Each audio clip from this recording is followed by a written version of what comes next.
Ja, mein Name ist Silly Kugelmann. Ich bin die leitende Kuratorin der neuen Dauerausstellung am Jüdischen Museum Berlin.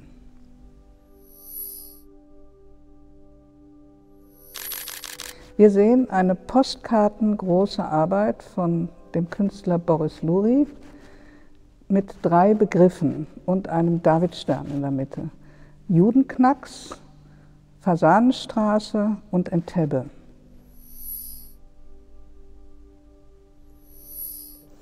Und das sind 3 Ereignisse, die sich in den 60er und 70er Jahren in Deutschland abgespielt haben.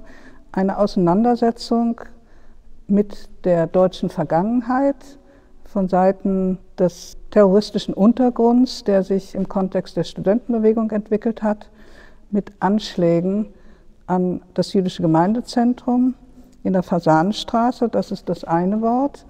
Dann Entebbe 1976 hat es eine Entführung einer Air France-Maschine aus Israel gegeben von einer Gruppe palästinensischer und deutscher Terroristen, die in die Hauptstadt Ugandas geleitet wurde, das Flugzeug. Und Judenknacks, das was ganz oben steht, das ist ein Begriff, den die Tupamaros Berlin erfunden haben, die sich orientiert haben an einer Untergrundbewegung in Uruguay.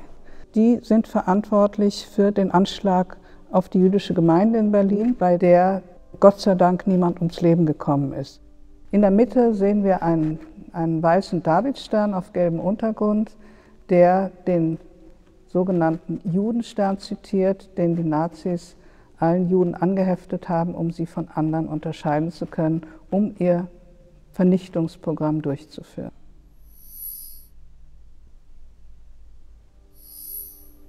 Also wir haben in der Ausstellung in dem Bereich Geschichte nach 1945 einen Themenschwerpunkt Deutschland, Israel und Juden in Deutschland. Dieses Dreieck, das da entstanden ist, war sehr charakteristisch für die Konstellation der Nachkriegszeit in den 50er und 60er Jahren und ist es im Grunde genommen bis heute.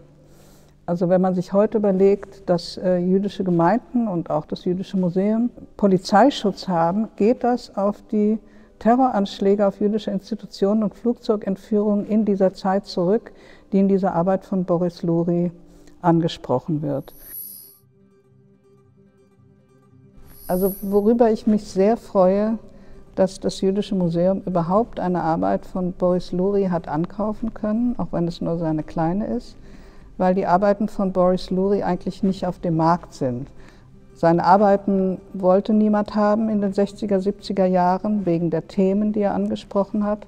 Und dann wollte er seine Arbeiten nicht mehr verkaufen, sodass die meisten Arbeiten von ihm heute in einer Stiftung sind und ausgeliehen werden, aber nicht auf dem Markt sind. Und dass dem Jüdischen Museum gelungen ist, eine Arbeit zu kaufen, weil ich finde, es ist ein ganz wichtiger Künstler für die Nachkriegszeit der Juden weltweit. Das freut mich sehr.